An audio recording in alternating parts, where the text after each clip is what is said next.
Item number 7, file number 191-449, a substitute resolution allocating unspent rental rehabilitation housing program capital funds to the Milwaukee Employment Renovation Initiative.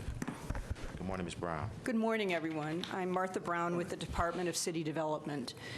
The 2015 city budget included $1 million for a pilot program that would support the production of rental housing using tax foreclosed properties that are be renovated and owned by the city.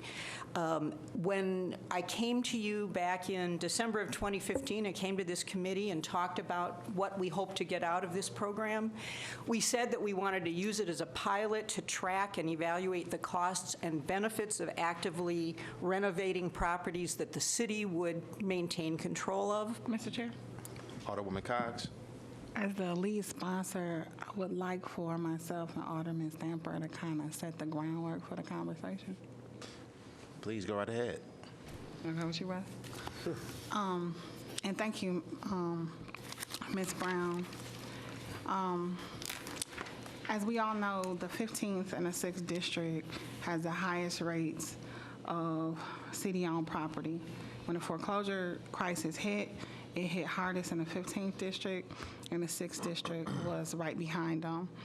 A few years ago, 2015, both Alderman Stamper and I were dealing with neighborhoods that had a whole lot of boarded up houses and people who were looking for housing. We know that on HACM's list of people wanting access to both Section 8 and to city housing were huge. The waiting lists were huge.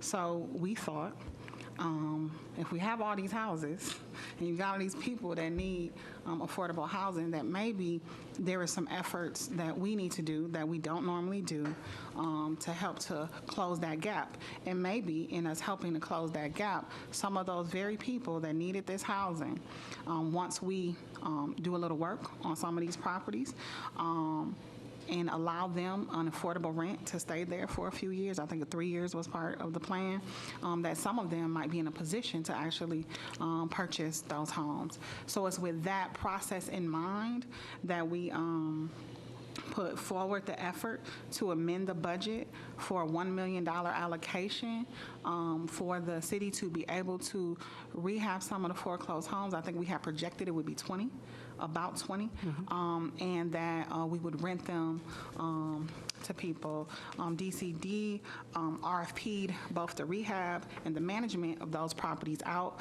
The winner of the RFP was Friends of Housing. They were able to, what, 5 or 6? Five. They were able to rehab and rent out 5 of those properties. The cost of the rehab was higher than projected on average. During the process, we have been given estimates from both DNS and DCD that range between $20,000 and $50,000 per unit per home. I think Friends of Housing was averaging $70,000 plus for the rehab per unit per home. And Friends of Housing made the decision that they no longer wanted to move forward with the project. DCD consulted with myself and Alderman Stamper about how we wanted to move forward, if we wanted to just re-RFP it or not. In the interim, the Mary program had gotten started and it has had great success in the Sherman Park area. And DCD presented to myself and Alderman Stamper the potential and possibility for affecting and improving several more homes than the 15 remaining we thought could be done with the money. So after consultation with DCD and myself and Alderman Stamper, we have agreed to the file that is before us to transfer the remaining funds that were intended for the program that we started several years ago to be able to continue to serve the same purpose in bringing back some of these foreclosed homes, but reaching a whole lot more people. And allowing more developers to get involved with helping to bring back these neighborhoods. Plus, if you recall, with the Mary program, it's also that local employment piece as well. So it's even more benefit through this program, and more homes will be renovated. But this all started with that $1 million allocation we did with the budget amendment. Alderman Snapper? Yes, excellent and accurate synopsis. I would just add that what we were currently doing and the remainder of the money that we have available from those current programs Alderman Cox discussed, this will be able to get us more homes rehabbed with more homeowners, making the money more useful, more beneficial to the community. I will, in your presentation, please discuss the leveraging also that comes with the amount of money that we are transferring for more rehabilitation, more home ownership, and more neighborhood revitalization. So thank you, Alderman Cox.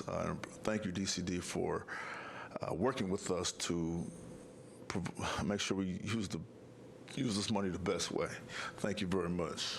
Mr. Chair? Alderman Bauman? Yeah, I support this plan to move this money. I was a strong supporter of the rehab to rent program. The costs were very high, and I'm just wondering, maybe you can refresh our recollection of how this Mary program works.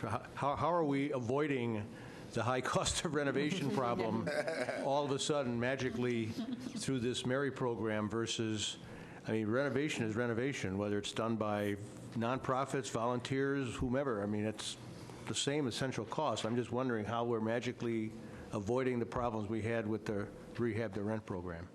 I think leveraging that Alderman Stamper just brought up is the key. Okay. With the rehab, we call it the rehab to rent program, the previous program, the city was bearing 100% of the costs.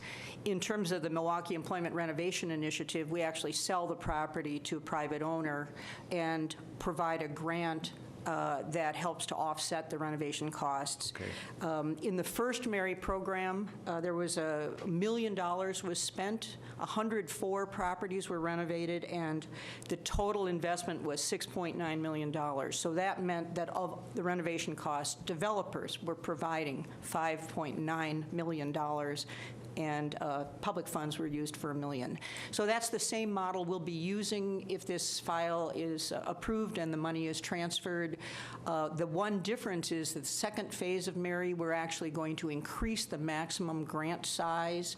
We sat down with the Mary developers from the first phase, and it was clear that we need to make some adjustments in terms of the grants based on the condition of the property. The first Mary program used state funds, and we had a limitation set by that state grant. Okay, these private developers, are there one? Is there one or are there multiple developers? There are multiple. We've had there were 6 developers the first time around, and we've actually had 19 developers apply for the second Mary phase, and those applications are being evaluated right now. Does the program have any minimum wage requirements? Yes, the city living wage was the minimum wage that was required in the first Mary program, and that will continue. And so I assume these are then become rental properties by and large, or are they resold for owner occupancy? The first Mary and the second Mary has the same guidelines.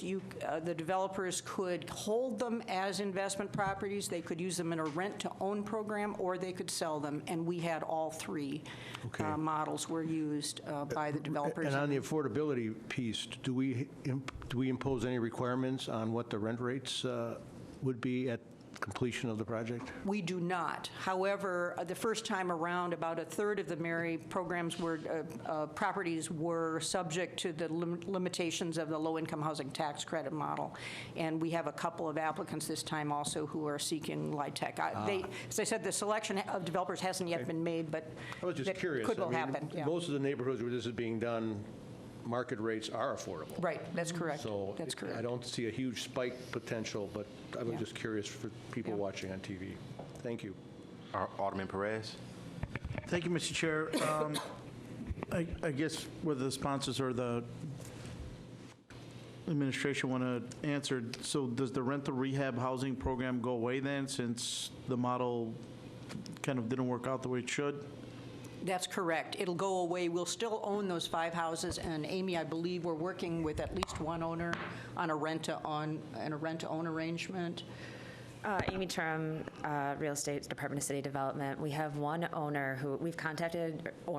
We have one renter who's expressed interest in becoming a homeowner, and we are trying to work with that individual. But as we sometimes find with our rent-to-own programs, it's not not everyone wants to be a homeowner, and that's an okay choice for them and their family. So I think what we're going to have to do is consider the future of these homes. Friends of Housing has graciously agreed to continue managing the properties in the interim while we determine what we want to do with the houses. These residents have established a relationship with Friends of Housing, and to switch them over to the city's infrastructure, which is more of a crisis management style than a professional services. Not that we're not professional, but our business is built around foreclosures and crisis as opposed to productive, positive rental management.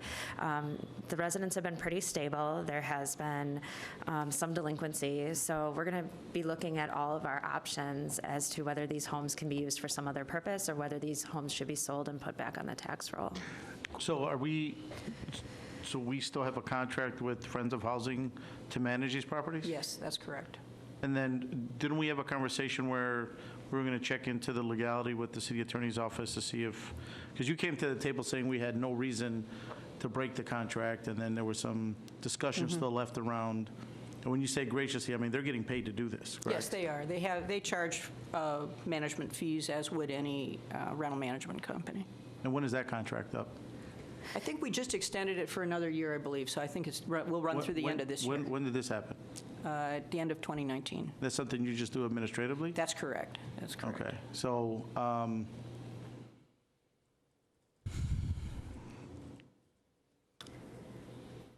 If I may, Alderman, the contract is based on a fat fee. Excuse my slip of the tongue. The contract is based on a flat fee and not a percentage of the rents, which is pretty standard in the property management business. So we do believe it is affordable comparatively on the market, and probably good for the residents to have some continuity. Of course, we want to revisit the disposition of these properties as soon as possible, should we need to list and sell them, or should we need to get the tenants to finally transition. yeah, I mean, I was pretty vocal. I didn't think we should be doing any business with Friends of Housing, and you guys just decided to renew the contract, and the police department is nuisancing another property in my district that is owned and managed by Friends of Housing, and so, Well, as we explained it at the time that this was discussed, our experience with Friends of Housing and as rental managers has been very good. So it hasn't been mine in the Yeah. district, so. we have just these five property portfolio. It's been very positive. These homes are also all single families, Alderman. They're not multi-unit housing. And so from the fact that they've had some long-term occupancies and lack of complaints regarding the occupants of the homes, we feel that at least on this portfolio, not speaking for the rest of the body of their work, that they've been very effective. I've been working with Anicia over at Friends of Housing, and she's been very helpful and responsive. And initially, when the RP was granted, what was the hope of rehabbing each property? What was that cost? The presentation, I dug out the presentation I gave to you back in December 2015. At the time, we thought we would be able to do between 20 and 30 properties. As Alderwoman Coggs mentioned, we thought, she mentioned there was our estimates were between $20,000 and $50,000 was required for each property, but that did not prove to be the case. And I would also mention that we've had one major repair at one of the properties, and that was we had to replace the water lateral. So that also was a major expense, wasn't anticipated. Within the 580 that's going to the Mary program is just a balance of the $1 million for those 5 properties? Yes, we'll probably reserve a small part of that as an emergency fund for any extraordinary expenses that come up with those 5 properties that we own, but it'll be close to $580,000 that'll be made available for Mary. And I believe the only thing in the file is just the text of the legislation, correct? That's correct. Can you follow up with budgets of what was spent and what will be moving forward? Sure. Thank you. Hey, Mr. Chair? Alderman Bauman. Couple of points. In what geographic area? Is the Mary program limited to a specific geographic area, or is it citywide? The 5 properties that were selected, and they were selected No, in... Mary oh, I'm the Mary, talking oh, about, yeah. I'm sorry. No, the Mary program is limited to areas where we own foreclosed housing, but there are some basic geography for Is the this Mary second phase. 2.0, or is this, This are is you Mary referencing? Mary 2.0 is what The I'm speaking original of. Mary program was specifically original, yeah. targeted towards Sherman Park area, Yes, right? yes, Right, okay. yes. Correct. I All right, think I understand the justification for that. I mean, I'm not questioning that Right. target. I'm just curious if there's any room for flexibility. And what's the grant level? Is it consistent, flat rate, or is it a percentage of the cost of scope of work? It won't, it's not a flat rate. It'll be based on the degree of work that's required at the house. The maximum grant will be $25,000. Okay, and also workforce hours that are completed. Yeah. okay. Because I'm just curious, I mean, we have a private citizen in Merrill Park doing this on her own. I refer you to 3405 West St. Paul. Everybody should take a Yeah. trip past that property. This was a fire damaged, half burned down house that the resident got sick and tired of looking at, and sick and tired of waiting for the thing to be demolished or deconstructed, and so just said, "The hell with it, I'll renovate it." And remarkable, all with private money. Well, not all. Well, no, I mean, I think we did provide a grant. So, I mean, that's like a informal Mary program, almost, right? I mean, that's the model. Private, we sell a foreclosed, a vacant house to a, in this case, a private individual, back it up with a modest grant, and they're off to the races, and it's a rental property. I mean, is there flexibility to sort of encourage folks who have a demonstrated track record of performance to kind of do that on a one-off, one house at a time, two at a time, or are we only dealing, you got to go through an RFP, you got to be a developer, you have to, I'm just curious if there's any, because in this case, that citizen's interested in doing another one of these. The Strong Loans Program includes a home buyer assistance loan program, which is very specifically for the buyers of city-owned foreclosed houses, as well as a rental rehabilitation program. So yes, an individual could do this. They would need to go through the application process for those loan Okay. programs. And Which program did that individual use? the program that was used for the property on St. Paul was actually the Housing Infrastructure Preservation Fund, which we made a special grant from that fund. Normally, those expenditures are only for properties we own, but in this case, we had a recognized buyer who had a commitment and financial Well, let's think capacity. about doing that again, 'cause we Yeah, have another I think it property in worked mind. very well. Have you Absolutely been right. past that property? Pardon me? Have you been past that property? I haven't, but I just ran into the owner a couple of weeks ago, and I promised I would walk over there and take a look. I don't understand how it was doable. Yeah, I mean, What's the address again, Ballman? 3405 West St. Paul. Okay, sorry about that. yeah. This was one of the fire department's Yes, X's, right, right. literally, Can't go one of in the it. X's. Yeah. All right, thank you. Mr. Chair? Alderwoman Cox. Just for clarity, the program that we initially invested in 2015, a lot of us call it like a rent-to-own, but really it was the rehab-to-rent program. The rent-to-own program is a separate program that is still in existence and will be in existence beyond this file, correct? That is correct, Correct. yes. This has no impact on our internal rent-to-own program. Thank you. One final question. Oh, I'm sorry, go ahead. Yeah, just Alderman Stamper and yeah, Alderman Bauer. what'd you say, Alderman Rainey? Go ahead. I didn't hear you. You're up. You're up. Stamper and Alderman Bauer. Okay, well, okay, so as we acquire properties through tax foreclosure, we're still going to offer those particular tenants the ability to rent to own. That is correct, in right. homes that qualify with residents that qualify. But if- We've learned lessons. Considering qualifications? Yes. Yep, gotcha. But those 5 will continue to be managed by Friends of Housing. But to Perez's point, are we going to expand that management, or just 5, and then no. once they sold, that's it? That's correct. Okay. Correct. Thank you, Mr. Chairman. Thank you, Alderman Stamper. Alderman Bauer. Yeah, you mentioned it. I forgot to ask this the last go-around.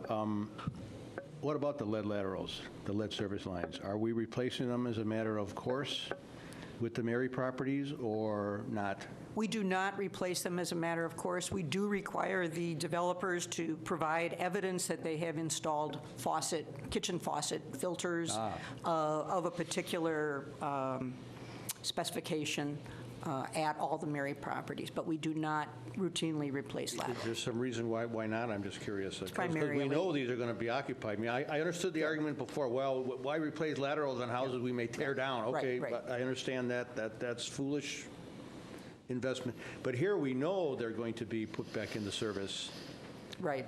as freshly renovated, nice, clean, ready to occupy properties with 100-year-old lead service lines. I'm just curious, why aren't we requiring that? Since we are leveraging funds, and it's not just straight taxpayer money going into the lead service line replacement, but it's diffused money, it's multiple. I'm just curious why we didn't insist on that. It's a matter of the expenses.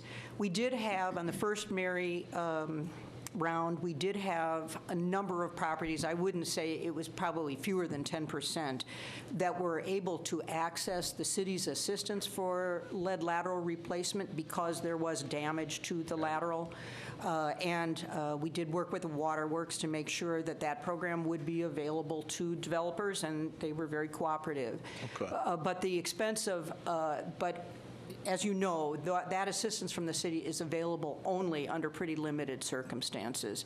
And without replacing, we didn't think that the model was going to work financially if we added that requirement. Mr. Chairman. Alderman Stamper. But that's something to consider, though. If we allocated $21 million for lead lateral replacement, can those developers access some of that funding? Because I know that's based on laterals that are broken or breaking.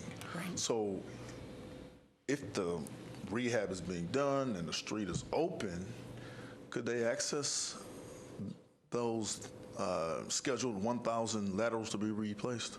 They can access them if they fit within those parameters of a broken lateral or the street construction going on in front of the house that would, displace. Because those 1,000 are not scheduled. They could happen to any house at any place, at any time. That's correct. So yes, as I mentioned, I think about 10% of our Mary houses first time around did access that program, but they had to fit within the parameters of the assistance guidelines. I would just put a footnote or some type of notification to those developers as they select houses, if it's in a vicinity of a breakage, that they may want to access these funds. Yeah, we definitely shared that information with them You first did? time around, and we Good. will do it again when the developers are Good, selected. good. Thank you. Yeah, absolutely. Mr. Chair? Alderwoman Cox. I know the financial constraints and I know limitations with the programs that we offer to help pay for lateral replacement. But if you all recall, we passed a footnote that I think we will have the resolution coming forward on the next Public Works agenda to instructing waterworks, I think, to develop, and maybe DPW, to develop a potential plan for people who don't fit into the other categories that we've already created a program for, who are just owners of property who are willing to change the laterals, for there to be something available for them. It may not be the exact same program, but something for those who are willing to redo the laterals. And my hope is that the departments begin to think outside of the box instead of just water main breaks or laterals getting messed up, that we look at a variety of things, and maybe the acquisition of city-owned property could be one of them, to figure out some type of plan or help with the payment, just to encourage and support those who are willing to redo those laterals. Yep. We'll keep our eye on that as that develops. Thank you for bringing that up. Mr. Chair. Alderman Perez, then Alderman Stamper.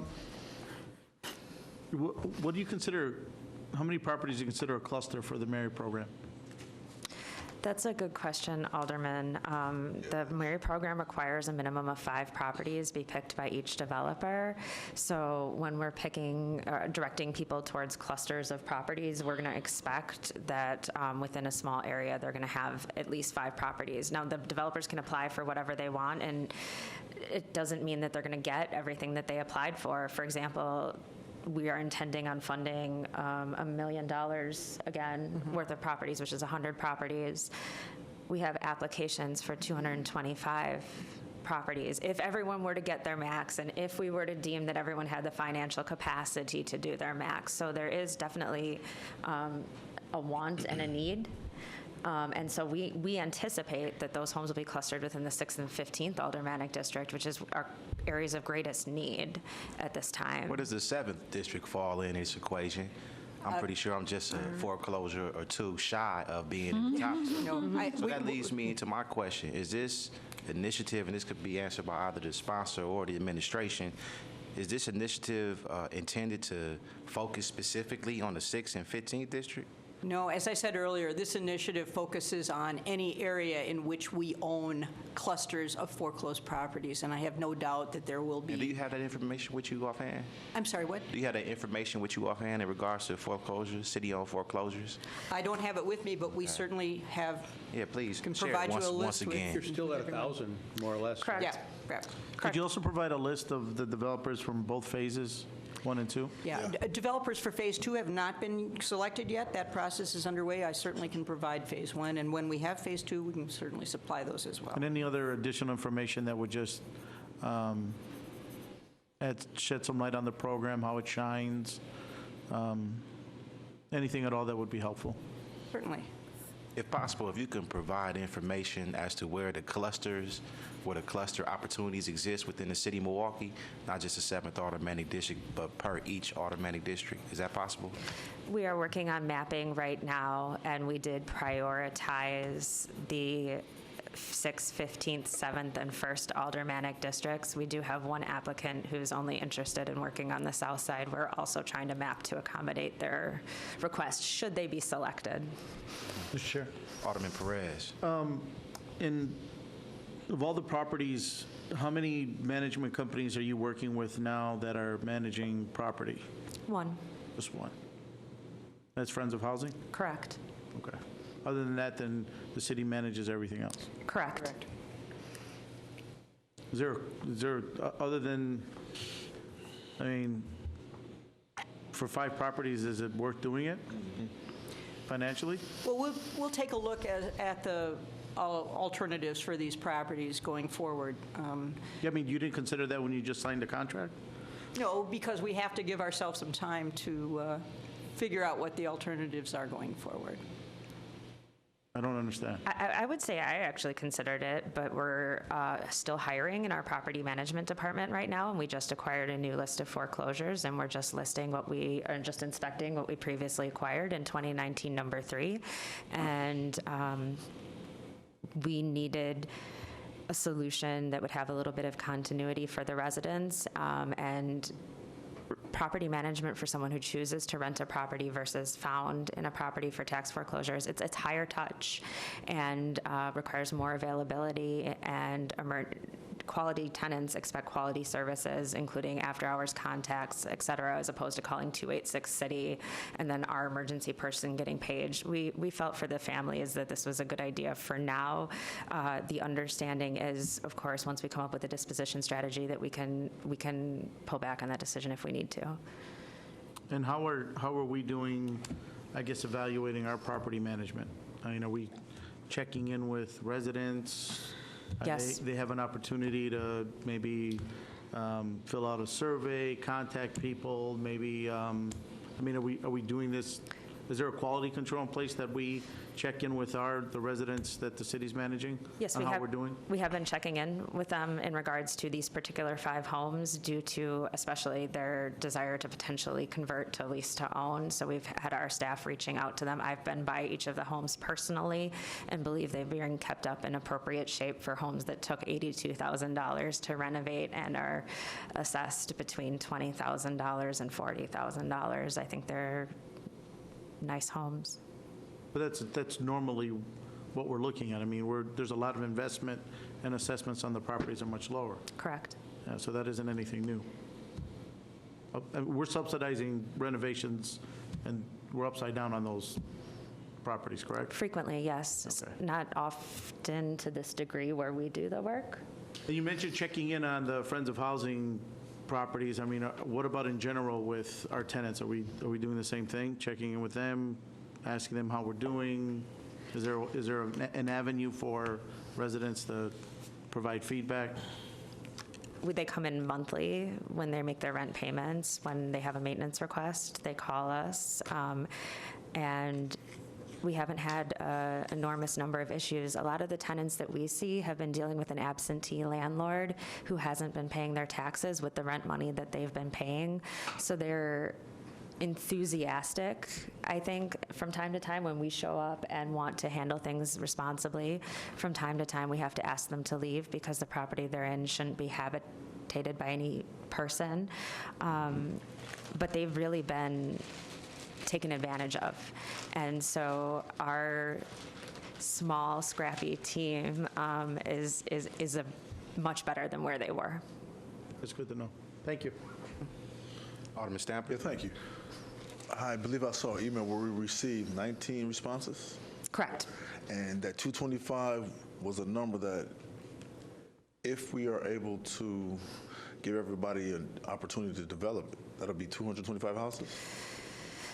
That's what they asked. Where does that number come from? Sure, Alderman Stanford. People were allowed to ask for whatever they wanted unit-wise. Someone could have asked for all 100 if they wanted to. I don't think that was the goal of the program or something we would have been interested in. People asked for a range of between 5 properties and 40 properties each. So the number of developers that we assign and the number of properties we assign to a developer, if everybody maxed out and we awarded absolutely everybody, it'd be 225. But our intent is to award 100, and we don't know how many 100 properties. We don't know how many developers that'll end up being because we are going to also control the number of properties that are dispersed. And so we budgeted for 100. Correct. Okay. Let me ask you this: the 19 responses, how are you going to rate them, and do you have opportunity as a judgment? We have a committee, and We got excited. My point is, we got excited developers. Yes. And they contacted us, and they're questioning the MIRI program. Everybody knows how successful it was from the beginning. So if we can, even if a developer gets one house, I think it will benefit the city as a whole, and showing that we are investing in our developers and giving them encouragement to become entrepreneurs and invest in the future. So if they have the criteria and they can do it, I would at least like them to see if they can get 1, 2, 3. You bring up a really good point, Alderman Stamper, that we've been talking about, is we do have the other rental rehab program that Martha mentioned, which is up to $14,999 per unit that's in assistance to renovate a property that will be rental. That's available through NIDC. We anticipate putting together some information if someone isn't picked or doesn't have the capacity to get them over to that program so that they can start to build it. We also put in a bonus in the evaluation of MIRI 2.0 for emerging developers so that we can encourage individuals who are starting out their careers and trying to build wealth to compete against people who are more established. There you go. The 14,999. How much is available total in that fund? I'm unfortunately unable to answer that at this time. The rental rehab fund shares with the home buyer assistance fund. We have a larger capital pool that we draw on for several programs. So I don't think we have a So specific it's mixed in amount. with other funds? Yeah. Okay.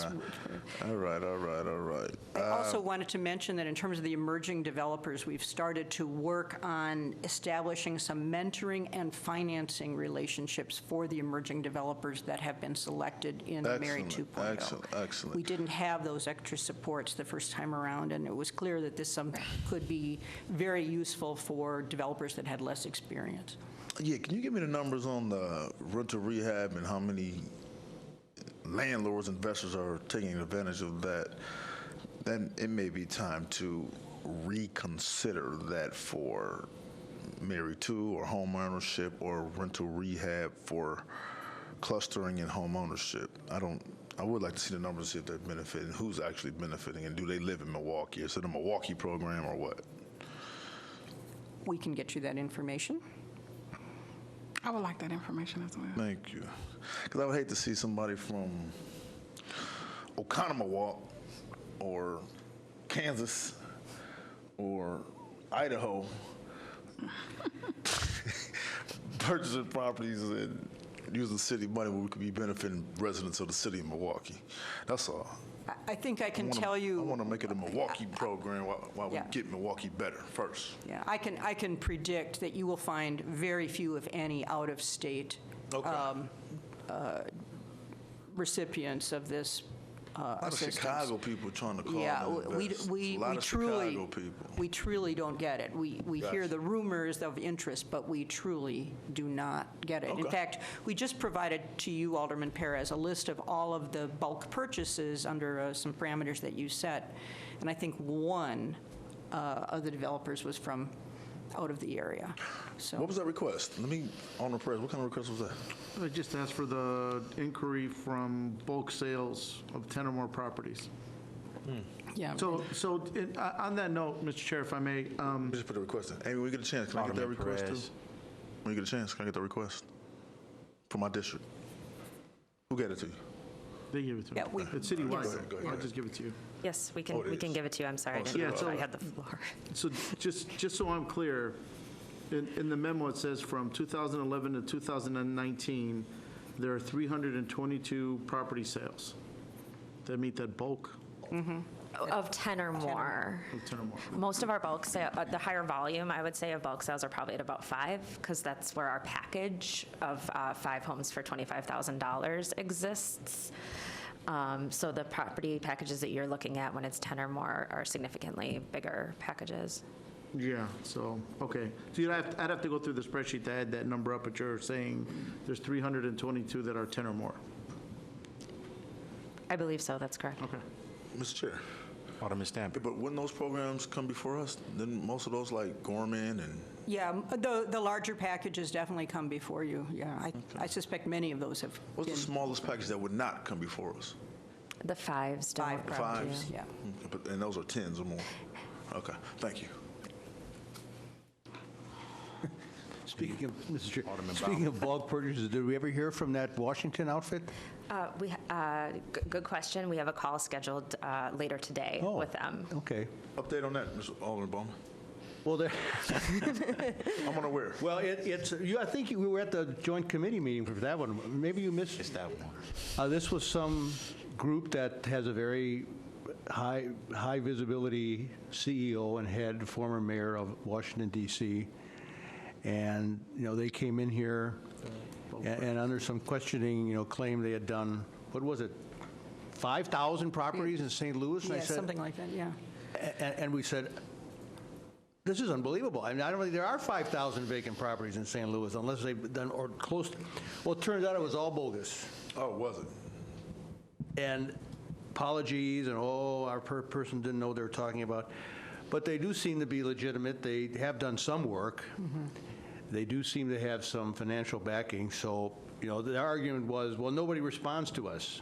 Nobody calls us back. So that was, now Yeah. we're responding. So I was just curious. Because we're interested in all people that can bring resources to the table, no matter where they're from, if they meet our requirements and provide quality product. And, Not if we have qualified people here. well, qualified got is the 19 operative word. I mean, responses. the capacity issue is the issue in a lot Yes, of these it cases. is. Mr. Chair? Alderwoman Cox. I think with much of the legislation that many of us members sponsor that direct DCD to create this or do that or whatever, I think it's different. It may be different triggers as to why we've done it, but I think all of our goal is the same, to create stronger neighborhoods. Oh, yeah. More homeowners, and a better city all around. I am a strong believer in investing in our local talent. And quite honestly, in many of the neighborhoods that are most impacted by foreclosure and these boarded up homes, these are places that traditional developers don't have the greatest interest. But I am a believer that people raised in some of those neighborhoods, familiar with some of those neighborhoods, have a keener idea of what's possible. and a belief in the rehabilitation of those neighborhoods. Some of those same people may lack the experience and the capital necessary to aid in that investment. So many of the programs and different things and efforts that some of us push is to make up for that gap, whether it be in capital or whether it be in experience, so that neighborhoods and communities that traditional developers don't have an interest in don't get left behind.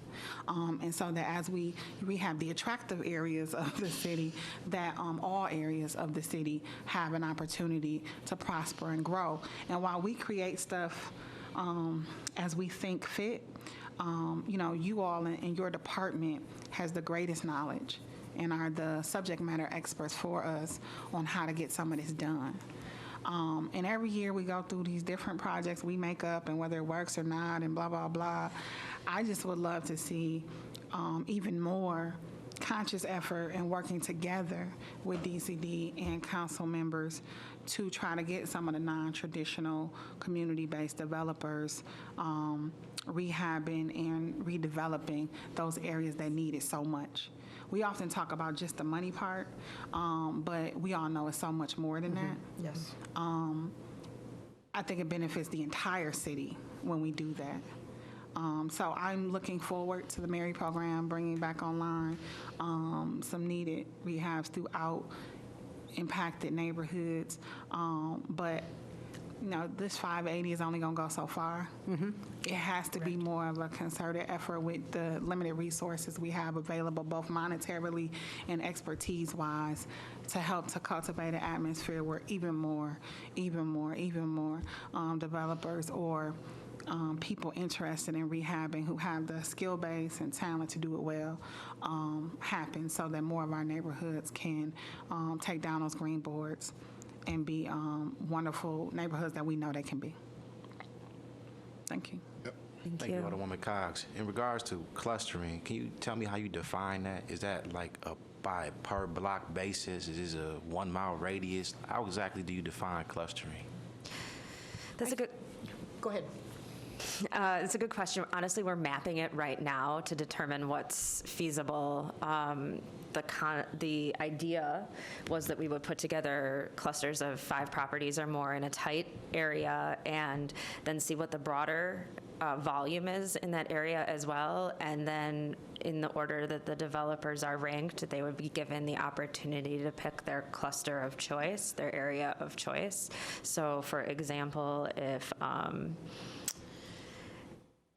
there was a cluster in Sherman Park, for example, and a developer was first on the list and that was their most desired area, they could pick Sherman Park. But if the rehab cost of those homes was less than, say, the ones that would be in Alderman Stamper or Alderwoman Cogs's district, they would be eligible for potentially less subsidy for picking a higher value property. So we're really just at the ground floor of figuring out how this could actually work based on what we actually have available. So I think when we award the Mary contracts, perhaps it'd be a good time to talk about the specifics of how we grouped properties together. And Maria Prioletta and the planning department have been extremely excellent and kind of running the show on that. So I'd love to have them come and speak as well.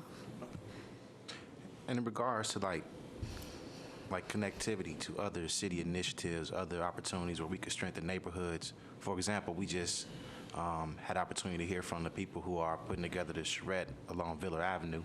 Are you guys examining were there other city efforts that you can connect this to? So for example, if we just conducted a charrette on Burleigh, are you focused on those surrounding neighborhoods where we could really make a great impact, not just on the commercial corridor, but within the neighborhoods as well? I think that makes a lot of sense. The limiting factor is where do we own property? Right. Where do we own foreclosed But are you property? examining But yes, that? that makes total sense. Are you looking at that, though? I'm actually not running the Mary 2.0 program, so I'll turn that over I to Amy. anticipate getting the maps later this week, and I promise you that I will take a look at it. And not just charrettes, but any city activity, wherever else y'all are investing, I think it'd be a good idea to take a look at and see if we could, further strengthen those efforts. Agreed. Are there any further questions from committee members? Does that complete your presentation? It does indeed. All right. So with no further comments before us, Alderman Bauman will move for adoption. Excuse me, Alderwoman Coggs, would you prefer, since you're the lead sponsor? Yes, please. Alderwoman Coggs will move for adoption. Hearing no objections, so ordered. Thank you. Thank you. Thank you. Moving along.